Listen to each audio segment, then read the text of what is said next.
ദൈവത്തിന് സ്തുതി, കർത്താവിന് സ്തുതി. അതാണ് ഹല്ലേലൂയ എന്ന വാക്കിൻ്റെ അർത്ഥം. ഓരോ പ്രാവശ്യവും ഹല്ലേലൂയ എന്ന് നമ്മൾ പറയുമ്പോൾ നമ്മൾ ദൈവത്തിന് സ്തുതി അർപ്പിക്കുകയാണ്. നമ്മൾ പള്ളിയിൽ എല്ലാ ഞായറാഴ്ചയും അല്ലെങ്കിൽ സുവിശേഷ വായനയ്ക്ക് മുമ്പ് നമ്മൾ എഴുന്നേറ്റ് പാടും, ഹല്ലേലൂയ പാടും. അപ്പോൾ നമ്മൾ എന്താ ചെയ്യുന്നത്? അവിടെ ദൈവത്തിന് സ്തുതി അർപ്പിക്കുകയാണ്. ഈ ഹല്ലേലൂയ എന്ന വാക്ക് നമുക്കൊരു പാഠം നൽകുകയാണ്. നമ്മുടെ ജീവിതത്തിലെ സ്തുതിയും പുകഴ്ചയും എല്ലാം നമ്മൾ നൽകേണ്ടത് ആർക്കാണ്? ദൈവത്തിനാണ് എന്നുള്ള ഒരു ഓർമ്മപ്പെടുത്തൽ കൂടെയാണ് ഹല്ലേലൂയ എന്ന വാക്കിന്റെ അർത്ഥം. പ്രിയപ്പെട്ടവരെ, ജൂയിഷ് ഇസ്രായേൽ ജനം, നിങ്ങൾ ഇസ്രായേലിൽ പോവുകയാണെങ്കിൽ, എനിക്ക് കഴിഞ്ഞ വർഷം 2025 വിശുദ്ധ നാട് കാണാനുള്ളൊരു ഭാഗ്യം കിട്ടി. അവിടെ പോവുകയാണെങ്കിൽ അവിടുത്തെ എയർലൈൻസിന്റെ പേരറിയാവോ എന്താണെന്ന്? അവിടുത്തെ എയർലൈൻസിന്റെ പേര് എൽ ആൽ എന്നാണ്. എന്നുവെച്ചാൽ എന്താ? എലോഹിം എന്ന് വെച്ച് കഴിഞ്ഞാൽ ദൈവം, അൽ പ്രൈസ്, ദൈവത്തിന് സ്തുതി എന്നാണ്. നമ്മുടെ എയർലൈൻസിന്റെ പേരെന്താ? എയർ ഇന്ത്യ, ഇൻഡിഗോ എന്നൊക്കെയാണല്ലേ. ദൈവത്തിന് സ്തുതി അർപ്പിക്കുന്നവരാണ്. എല്ലാ സ്തുതിയും എല്ലാ മഹത്വവും ദൈവത്തിനാണ് എന്ന് വിശ്വസിക്കുന്നവരാണ്. നമ്മള് ചിലപ്പോൾ നമ്മുടെ കടയ്ക്ക് നമ്മൾ സ്റ്റാർട്ട് ചെയ്യുന്ന ഒരു സ്ഥാപനത്തിന് പോലും ദൈവത്തിന്റെ പേര് വയ്ക്കാൻ നമ്മൾ മടിക്കും. ശരിയല്ലേ? ഇല്ലേ? നമ്മൾ വേറെ പല സ്റ്റൈല് പേരുകളൊക്കെ ഇടും. എന്നിട്ട് ദൈവത്തിന്റെ മുമ്പിൽ കൈകൂപ്പി നിൽക്കും. എല്ലാ സ്തുതിയും ദൈവം നൽകണം. നമ്മൾ പരസ്പരം കാണുമ്പോൾ, ക്രിസ്ത്യാനികൾ പരസ്പരം കാണുമ്പോൾ എന്ത് ചെയ്യണം? ഒരു വിഷ് പറയാറുണ്ട്. എന്താണ് വിഷ്? എന്താണ് പറയുന്നത് ക്രിസ്ത്യാനികൾ പരസ്പരം കാണുമ്പോൾ? സുഖം തന്നെ, അങ്ങനെയാണോ? എന്താ പറയുന്നത്? ഈശോ മിശിഹായ്ക്ക് സ്തുതിയായിരിക്കട്ടെ, യേശു ക്രിസ്തുവിന് സ്തുതിയായിരിക്കണം എന്ന് പറയാറുണ്ടല്ലേ. അത് ക്രിസ്ത്യാനികൾ പരസ്പരം കാണുമ്പോൾ പറയേണ്ടതാണ്. അതിപ്പോ ചുരുങ്ങി അച്ഛന്മാരുടെ അടുത്ത് മാത്രം പറയുന്നു, സിസ്റ്റേഴ്സിന്റെ അടുത്ത് മാത്രം പറയുന്നു. ക്രിസ്ത്യാനികൾ പരസ്പരം കാണുമ്പോൾ പറയേണ്ടതാണ്. ലൈവ് പോകുന്നുണ്ട് ഇവിടെ. ഈ നമ്മുടെ മുസ്ലിം മതസ്ഥര് പരസ്പരം കാണുമ്പോൾ എന്തു പറയും?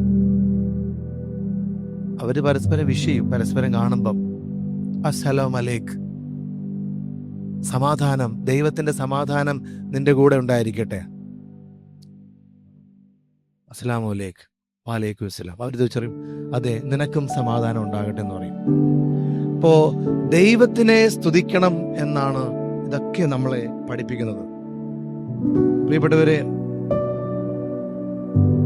നമ്മൾ വേൾഡ് എടുക്കുകയാണെങ്കിൽ ഏകദേശം കണക്കനുസരിച്ച് 86ഓളം രാജ്യങ്ങളുടെ പതാകയില് അവര് വിശ്വസിക്കുന്ന ക്രിസ്തുവിന്റെ കുരിശുണ്ട്. വേൾഡില് ഏകദേശം 86ഓളം രാജ്യങ്ങൾ മുഴുവനും ദൈവത്തിന് സ്തുതി അർപ്പിക്കുന്നതിന്റെ ഒരു അടയാളമാണ്. ഞാൻ എൻ്റെ പ്രസംഗത്തിലോട്ട് വരാം. ക്രിസ്തുവിൽ ഏറ്റവും സ്നേഹബഹുമാനമുള്ള ഇന്നത്തെ ഈ ഒരു സന്ധ്യാവന്ദന പ്രാർത്ഥനയുടെ മുഖ്യ കാർമ്മികനായ സന്തോഷച്ച, പാളയം മെട്രോപൊളിറ്റൻ കത്തീഡ്രൽ ദേവാലയത്തിന്റെ വികാരിയായ മോൺസിഞ്ഞോർ വിൽഫ്രഡ് അച്ച, പാളയം ഇടവക സഹവികാരി ദീപു അച്ഛൻ, ബഹുമാനപ്പെട്ട പാളയം മണ്ണിന്റെ മകനായ ഫ്രാൻസിസ് അച്ഛൻ, ബഹുമാനപ്പെട്ട സിസ്റ്റേഴ്സ്, പ്രിയ മാതാപിതാക്കന്മാരെ, സഹോദരി സഹോദരങ്ങളെ, കുഞ്ഞുമക്കളെ, ആദ്യമേ തന്നെ എല്ലാവർക്കും വിശുദ്ധ സെബസ്ത്യാനോസിന്റെ തിരുനാളിന്റെ എല്ലാവിധ ആശംസകളും നേരുകയാണ്. നമ്മൾ ഇന്ന് എന്നെ വിൽഫ്രഡ് അച്ഛൻ ഇവിടെ വചന സന്ദേശത്തിനായിട്ട് ക്ഷണിച്ചപ്പോൾ ഒരു വിഷയമുണ്ടെന്ന് പറഞ്ഞു. ഞാൻ ആ വിഷയം എടുത്ത് നോക്കിയപ്പോൾ പണ്ട് തിയോളജി ക്ലാസ് ആണ് എനിക്ക് ഓർമ്മ വന്നത്. എന്താണ് വിഷയം എന്നറിയാവോ? ഇന്നത്തെ വിഷയം എന്താണ്? വിഷയം ആർക്കും അറിയില്ല. അപ്പൊ ഞാൻ തന്നെ പറഞ്ഞുതരാം. നോട്ടീസ് കൃത്യമായിട്ട് വായിക്കാറില്ല നിങ്ങൾ. നോട്ടീസ് വായിക്കാതെയാണ് ഇവിടെ വന്നിരിക്കുന്നത്. ഓക്കെ, നിങ്ങൾ സെബസ്ത്യാനോസിനോടുള്ള വിശ്വാസത്തിലാണ് ഇവിടെ എല്ലാവരും വന്നിരിക്കുന്നത് അറിയാം. എപ്പോൾ വന്നാലും പാളയം കത്തീഡ്രൽ ദേവാലയം തുറന്നു കിടക്കുമെന്നുള്ള വിശ്വാസവും ഞങ്ങൾക്കുണ്ട്. അതുകൊണ്ടാണ് ഞങ്ങൾ എല്ലാവരും വന്നത് അറിയാം. അപ്പോൾ ഇവിടെ നമ്മളിന്ന് ധ്യാനിക്കുന്ന വിഷയം ക്രിസ്തുവിലുള്ള വിശ്വാസവും വിശുദ്ധരോടുള്ള വണക്കവും. ഒന്ന് പറഞ്ഞേ. കേക്കല് സത്തമാ. ക്രിസ്തുവിലുള്ള വിശ്വാസവും വിശുദ്ധരോടുള്ള വണക്കവും. ആരോട് വിശ്വാസം വേണം? ക്രിസ്തുവിൽ. വിശുദ്ധരോട് എന്ത് വേണം? വണക്കം വേണം. അപ്പോ ആ നോട്ടീസിൽ തന്നെ കൊടുത്തിരുന്ന വചനഭാഗം വെളിപാട് പുസ്തകം 19 അധ്യായം 10 വാക്യമാണ്. അതിങ്ങനെയാണ്, ഞാൻ വായിച്ച് കേൾക്കാൻ ശ്രദ്ധിച്ചോ. അപ്പോൾ ഞാൻ അവനെ ആരാധിക്കാനായി കാൽക്കൽ വീണു. എന്നാൽ അവൻ എന്നോട് പറഞ്ഞു, അരുത്, ഞാൻ നിന്റെ ഒരു സഹദാസനാണ്. യേശുവിന് സാക്ഷ്യം നൽകുന്ന നിന്റെ സഹോദരിൽ ഒരുവൻ.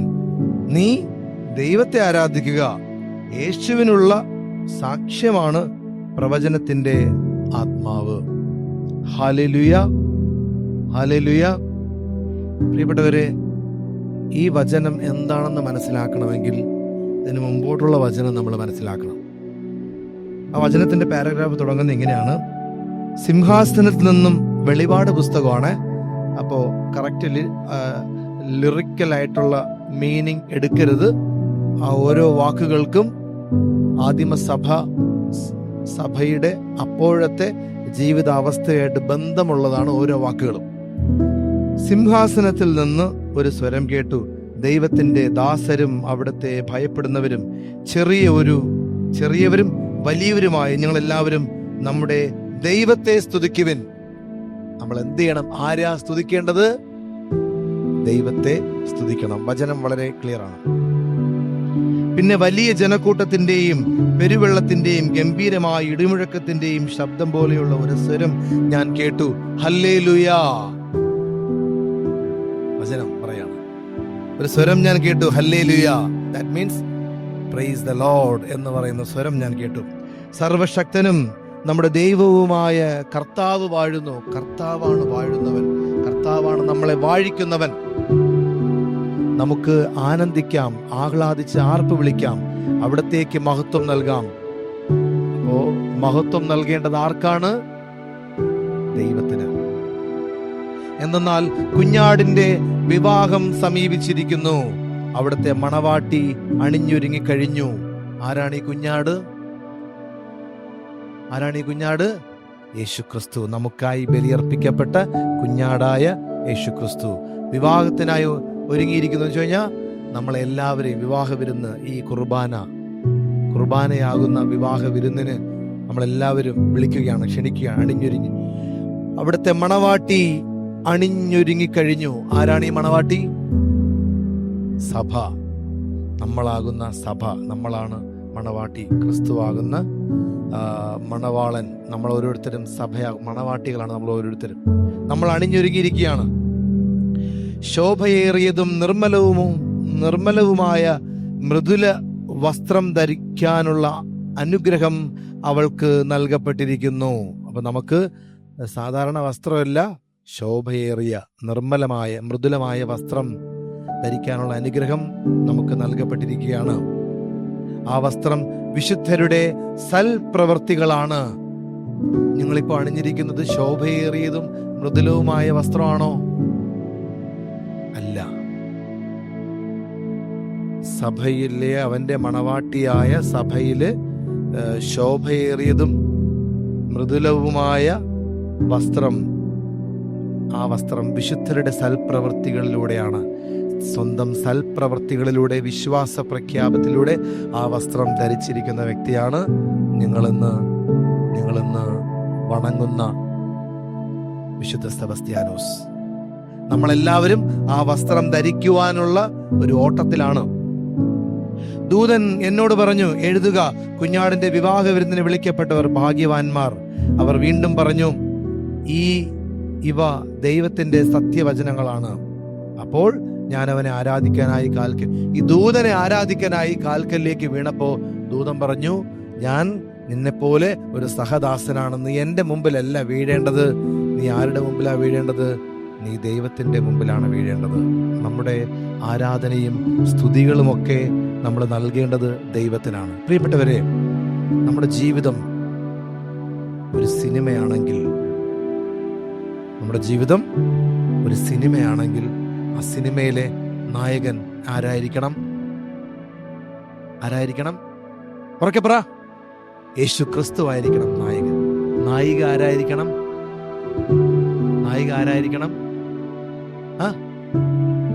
ആരാണ്? ഉറക്കെ പറഞ്ഞേ. ആരാണ്?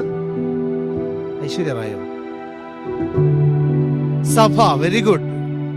ടീച്ചറിനെ പോലെ കൃത്യമായിട്ട് ഉത്തരം പറയുന്നുണ്ട്. നായകൻ ക്രിസ്തു ആയിരിക്കണം. നമ്മുടെ ജീവിതത്തിലെ നായിക സഭയായിരിക്കണം. വില്ലൻ, സിനിമയാകുമ്പോ എന്തായാലും ഒരു വില്ലൻ ഉണ്ടാവുമല്ലോ. വില്ലൻ ആരായിരിക്കണം? വല്യമ്മയോ അമ്മായിയമ്മയോ? ആരായിരിക്കണം വില്ലൻ? പിശാചായിരിക്കണം നമ്മുടെ വില്ലൻ.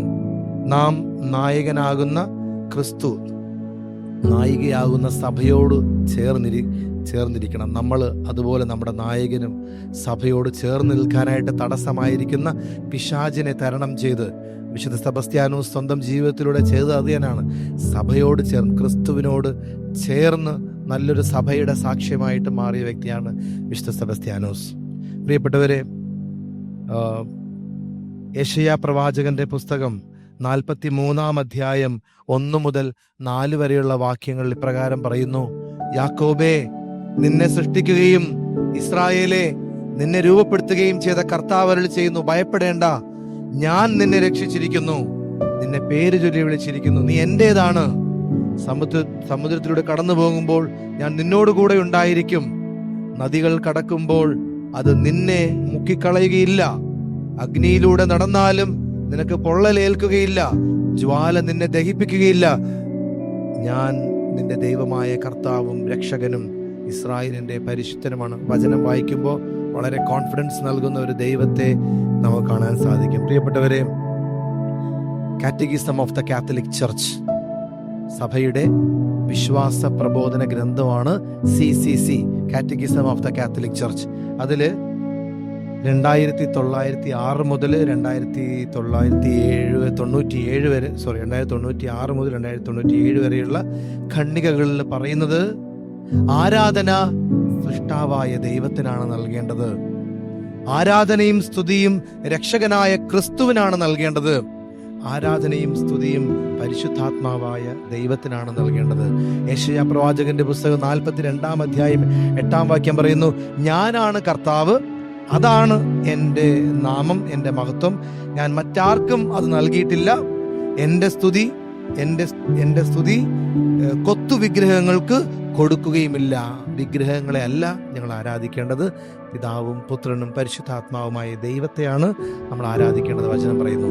മത്തായിയുടെ സുവിശേഷം 4 അധ്യായം 10 വാക്യത്തിൽ പറയുന്നു: യേശു കൽപ്പിച്ചു, സാത്താനെ ദൂരെ പോവുക, എന്തെന്നാൽ നിന്റെ ദൈവമായ കർത്താവിനെ നീ ആരാധിക്കണം, അവിടുത്തെ മാത്രമേ നീ പൂജിക്കാവൂ. വചനം പറയുകയാണ്. നമ്മുടെ ജീവിതത്തിൽ നമുക്ക് നന്മ നൽകാൻ കഴിവുള്ളവൻ ദൈവം മാത്രമാണ്. പിതാവും പുത്രനും പരിശുദ്ധാത്മാവുമായ ദൈവം. നമ്മുടെ ജീവിതത്തിൽ തിന്മയിൽ നിന്നും നമ്മളെ കൈപിടിച്ചുയർത്തുവാൻ കഴിവുള്ളവൻ ദൈവം മാത്രമാണ്. പിതാവും പുത്രനും പരിശുദ്ധാത്മാവുമായ ദൈവം. നമുക്ക് കൃപ നൽകാൻ കഴിവുള്ളവൻ ദൈവം മാത്രമാണ്. പിതാവും പുത്രനും പരിശുദ്ധാത്മാവുമായ ദൈവം. അതുകൊണ്ട് ക്രിസ്തുവിലുള്ള വിശ്വാസത്തിൽ നാം വളരണം. പ്രിയപ്പെട്ടവരെ, ഇതെന്താണ്? ഇതൊരു ആനയല്ല. ഇതെന്താണ്? ഇതൊരു പേപ്പറാണ്, അല്ലെ? നമ്മുടെ ജീവിതവും ഇതുപോലെ ഒരു പ്ലെയിൻ പേപ്പറാണ്. നമ്മുടെ ജീവിതത്തിൽ പ്രാധാന്യം നൽകേണ്ടത് പിതാവായ ദൈവത്തിന് നമ്മൾ പ്രാധാന്യം നൽകണം. പിതാവായ ദൈവത്തെ നമ്മൾ സ്തുതിക്കണം. പുത്രനായ ദൈവത്തെ നമ്മൾ സ്തുതിക്കണം. നമ്മുടെ വിശ്വാസം നൽകേണ്ടത് പുത്രനായ ദൈവത്തിനാണ്. പിന്നീട് നമ്മുടെ സ്തുതിയും ആരാധനയും നൽകേണ്ടത് പരിശുദ്ധാത്മാവായ ദൈവത്തിന് നമ്മുടെ സ്തുതിയും ആരാധനയും. പരിശുദ്ധാത്മാവാണ് നമ്മളെ നയിക്കുന്നത്. ഈ വിശ്വാസ ജീവിതത്തിൽ നമ്മൾ കാത്തു സൂക്ഷിക്കേണ്ട ഒരു കാര്യം എന്താണ്? വിശുദ്ധരെ നാം വണങ്ങണം. വിശുദ്ധരെ നാം വണങ്ങണം. അതോടൊപ്പം തന്നെ നമ്മൾ ചെയ്യേണ്ട മറ്റൊരു കാര്യം, നിന്നെ പോലെ തന്നെ നിന്റെ അയൽക്കാരനെയും നീ സ്നേഹിക്കണം. പിതാവും പുത്രനും പരിശുദ്ധാത്മായ ദൈവത്തിൽ നീ വിശ്വസിക്കണം. ആ ക്രിസ്തുവിൽ വിശ്വസിച്ച് ജീവിച്ച് മുന്നോട്ട് പോയ വിശുദ്ധരെ നാം വണങ്ങണം. നമ്മുടെ കൂടെ ഉള്ളവരെ നമ്മൾ സ്നേഹിക്കണം. ഇങ്ങനെ നമ്മൾ ജീവിച്ച് മുന്നോട്ട് പോകുമ്പോൾ നമ്മുടെ ജീവിതത്തിൽ നിന്ന് കീറിക്കളയേണ്ട ചില കാര്യങ്ങളുണ്ട്. എന്താണ്? നമ്മൾ ചെയ്തു പോയ പാപാവസ്ഥകളൊക്കെ നമ്മൾ നമ്മുടെ ജീവിതത്തിൽ നിന്നും, തെറ്റുകുറ്റങ്ങളൊക്കെ നമ്മളിങ്ങനെ കീറിക്കളയണം. നമ്മുടെ ജീവിതത്തിൽ വന്ന് കയറുന്ന പല അന്ധവിശ്വാസങ്ങളെയും നമ്മളിങ്ങനെ കീറി ഇങ്ങനെ ഇല്ലാതാക്കണം നമ്മുടെ ജീവിതത്തിൽ നിന്നും. നമ്മുടെ ജീവിതത്തിൽ നമ്മളിങ്ങനെ അതിനെ മാറ്റുമ്പോൾ നമ്മുടെ ജീവിതം എന്തായിട്ട് മാറും? നമ്മുടെ ജീവിതം ക്രിസ്തുവായിട്ട് മാറും. നമ്മുടെ വിശ്വാസം യേശു ക്രിസ്തുവിലായിരിക്കണം. നമ്മുടെ വിശ്വാസം. പ്രിയപ്പെട്ടവരെ, നമ്മളിന്ന് ധ്യാനിച്ച വിഷയത്തിന്റെ ഒരു ഭാഗമാണിത്, ക്രിസ്തുവിലുള്ള വിശ്വാസത്തിൽ വളരുക എന്നത്. അപ്പോൾ ക്രിസ്തുവിലുള്ള വിശ്വാസത്തിൽ വളരുന്നവരായിട്ട് നമുക്ക് മാറാം. വിശുദ്ധരോടുള്ള വണക്കം, വിശുദ്ധരെ നാം വണങ്ങുകയാണ് ചെയ്യേണ്ടത്. പണ്ട് ഈ Passion of the Christ cinema ഇറങ്ങി, കണ്ടായിരുന്നോ? Passion of the Christ cinema കണ്ടവരൊക്കെ ഒന്ന് കൈയുയർത്താവോ? പാഷൻ ഓഫ് ദ ക്രൈസ്റ്റ് എന്ന സിനിമ കണ്ടവരൊക്കെ ഒന്ന് കൈയുയർത്താവോ? ഇത് അവിടെ പലരും കണ്ടിട്ടില്ല. മോൺസിഞ്ഞോർ പ്ലീസ്, ഇവ ഹോളി വീക്ക് വരാൻ പോവുകയാണ്, ഇവർക്ക് അത് കാണാനുള്ളൊരു അവസരം ഒരുക്കി കൊടുക്കണം. Passion of the Christ cinema കൈ താഴ്ത്തിട്ടോ. പാഷൻ ഓഫ് ദ ക്രൈസ്റ്റ് സിനിമകൾ കണ്ടല്ലോ, കർത്താവിനെ എടുത്തിട്ട് അഴിച്ച് ശരിയാക്കുകയാണ് അല്ലേ? അത് കാണുമ്പോൾ കരഞ്ഞു പോവും. അപ്പോൾ കണ്ടുകൊണ്ടിരുന്ന ഒരാള് ഇങ്ങനെ ഉറക്കെ വിളിച്ച് പറയുകയാണ്, അന്തോനിയാരേ, ആണ്ടവരെ കാപ്പാത്തണേ എന്ന് വിളിച്ച് കരയാണ്. അപ്പൊ കർത്താവിനെ ഇങ്ങനെ എടുത്തിട്ട് അടിച്ചുകൊണ്ടിരിക്കുമ്പോ ഒരാൾ വിളിച്ച് പറയാണ്, അന്തോനിയാരേ, ഇറങ്ങി വന്ന് ആണ്ടവരെ കാപ്പാത്തണമേ. ഇതാണ് നമ്മൾ അറിഞ്ഞോ അറിയാതെയോ വിശുദ്ധരോടുള്ള നമ്മുടെ വിശ്വാസം ഇങ്ങനെയായി പോകാറുണ്ട്. ഒരിക്കല് ഒരിടത്ത് ദുഃഖവെള്ളിയാഴ്ച കർത്താവിന്റെ മരണത്തെ നമ്മൾ ധ്യാനിക്കുന്ന സമയമാണല്ലേ. അപ്പോ കുറച്ചു പേര് കർത്താവിന്റെ കല്ലറയ്ക്ക് മുമ്പിൽ നിന്ന് പാടിയത് എന്താണ്? വരുവിൻ ധന്യ വിശുദ്ധന്മാരെ രക്ഷണം. പാവം, അദ്ദേഹത്തിന്റെ സിമ്പിൾ ഫെയ്ത്ത് ആയിപ്പോയി. നമ്മൾ ആദ്യം കേൾക്കുമ്പോൾ ശരിയാണല്ലോ എന്ന് വിചാരിക്കുന്നു. വിശുദ്ധരാണ് അവർക്ക് രക്ഷ കൊടുക്കേണ്ടതല്ല. നമ്മുടെയൊക്കെ വിശ്വാസം അറിഞ്ഞോ അറിയാതെയോ ദൈവത്തെക്കാൾ ഉപരി, പിതാവും പുത്രനും പരിശുദ്ധാത്മാവിനേക്കാൾ ഉപരി വിശുദ്ധരില് നമ്മുടെ വിശ്വാസവും ആരാധനയൊക്കെ അർപ്പിച്ചു പോകാറുണ്ട്. ചില വ്യക്തികളുണ്ട്, പരിശുദ്ധ മറിയത്തെ സ്തുതിച്ചുകൊണ്ട് അനേകം ജപമാല എത്തിക്കും, പക്ഷെ കുർബാനയിൽ പങ്കെടുക്കത്തില്ല, പരിശുദ്ധ കുർബാന സ്വീകരിക്കത്തില്ല, കുംഭസാരം സ്വീകരിക്കത്തില്ല. ആരാണ് ഈ വിശുദ്ധർ? വിശുദ്ധർ എന്ന് പറയുന്നത് ദേ are the reminder of God. ദൈവത്തെ ഓർമ്മപ്പെടുത്തുന്നവരാണ് വിശുദ്ധർ. നമ്മുടെ ഈ ദേവാലയത്തിൽ കുറെ വിശുദ്ധരുടെയൊക്കെ സ്വരൂപങ്ങളുണ്ട്. ഇവരെല്ലാം ദൈവത്തെ നമുക്ക് ഓർമ്മപ്പെടുത്തുന്നവരാണ്. And they are the goodness. നന്മയുടെ അടയാളങ്ങളാണ് ആ വിശുദ്ധരൊക്കെ. ഓർഡിനറി പേഴ്സൺസ് ആണ് ഇവരെല്ലാവരും. Ordinary persons who became an extraordinary. നമ്മളെപ്പോലെ സാധാരണ വ്യക്തികളായിരുന്നു, കോമൺ പീപ്പിൾ ആയിരുന്നവരാണ്. പക്ഷേ അവരുടെ ജീവിത മാർഗത്തിലൂടെ അവരെന്ത് ചെയ്തു? എക്സ്ട്രാ ഓർഡിനറി പീപ്പിൾ ആയിട്ട് മാറിയവരാണ്. അവർ സഭ പഠിപ്പിക്കുന്നത് അവർ ദൈവങ്ങളല്ല, അവർ ദൈവത്തിന് തുല്യരുമല്ല. Not the point your honour. അവർ ദൈവങ്ങളല്ല, ദൈവത്തിന് തുല്യരുമല്ല. വിശുദ്ധ പൗലോസ് അപ്പോസ്തലൻ കൊരിന്ത്യർക്ക് എഴുതിയ 1-ാം ലേഖനം 11-ാം അധ്യായം 1-ാം വാക്യത്തിൽ പറയുന്നു, ഞാൻ ക്രിസ്തുവിനെ അനുകരിക്കുന്നത് പോലെ നിങ്ങൾ എന്നെ അനുകരിക്കുവിൻ.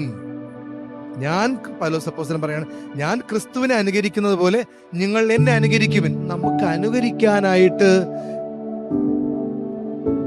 ജീവിച്ച് കടന്നുപോയ, ഇന്നും സ്വർഗത്തിൽ ജീവിക്കുന്ന മോഡൽസ് ആണ് വിശുദ്ധരായിട്ടുള്ളവര്. നമ്മൾ ഇന്ന് തിരുനാൾ ആഘോഷിക്കുന്ന വിശുദ്ധ സെബസ്ത്യാനോസും അതുപോലെ ഒരു മോഡലാണ്. Show us to live with the gospel. സുവിശേഷം, വചനം എങ്ങനെ ജീവിക്കണമെന്ന് കാണിച്ചു തന്നവരാണ് ഈ വിശുദ്ധർ. യാക്കോബ് അപ്പോസ്തലൻ ലേഖനം പറയുന്നു, 5-ാം അധ്യായം 16-ാം വാക്യത്തിൽ പറയുന്നു, നിങ്ങൾ സൗഖ്യം പ്രാപിക്കാൻ പരസ്പരം പാപങ്ങൾ ഏറ്റുപറയുക, പ്രാർത്ഥിക്കുകയും ചെയ്യുവിൻ. നീതിമാന്റെ പ്രാർത്ഥന ശക്തിയും ഫലദായകവുമാണ്. ഇവരൊക്കെ നീതിമാന്മാരായി ജീവിച്ചവരാണ്. അപ്പോൾ നമ്മൾ അവരോട് പ്രാർത്ഥിക്കുവാനായിട്ട് ആവശ്യപ്പെടുമ്പോൾ അവരുടെ പ്രാർത്ഥനയ്ക്ക് ശക്തിയുണ്ട്. അതാണ് വചനം പറയുന്നത്, നീതിമാന്മാരുടെ പ്രാർത്ഥന ശക്തിയും ഫലദായകവുമാണ്. നമ്മൾ ചിലപ്പോൾ നമ്മുടെ വീടിൻ്റെ അടുത്തുള്ള ആൾക്കാർക്ക് പറയും, എടാ എൻ്റെ മകൻ്റെ പരീക്ഷയ്ക്ക് വേണ്ടി ഒന്ന് പ്രാർത്ഥിക്കണേ, എടി ജോലിയൊന്ന് കിട്ടാൻ വേണ്ടി പ്രാർത്ഥിക്കണേ. ഇതുപോലെ നമ്മൾ മറ്റുള്ളവരോട് പറയുന്നത് പോലെ തന്നെ ഈ ഭൂമിയിൽ ജീവിച്ച് കടന്നുപോയ ദൈവിക മാർഗം സ്വീകരിച്ച വിശുദ്ധരോട് നമ്മൾ പറയുന്നു, നമ്മുടെ പ്രാർത്ഥനകൾ നമ്മൾ ആവശ്യപ്പെടുന്നു. അപ്പോൾ അവർ നീതിമാന്മാരായി ജീവിച്ചത് കൊണ്ട് തന്നെ അവരുടെ പ്രാർത്ഥന കേൾക്കപ്പെടുന്നു. അല്ലാതെ അവർ ദൈവങ്ങളല്ല, ദൈവത്തിന് തുല്യരുമല്ല. അതുകൊണ്ടാണ് നമ്മൾ നമുക്ക് വേണ്ടി പ്രാർത്ഥിക്കുവാൻ വിശുദ്ധരോട് നമ്മൾ ആവശ്യപ്പെടുന്നത്.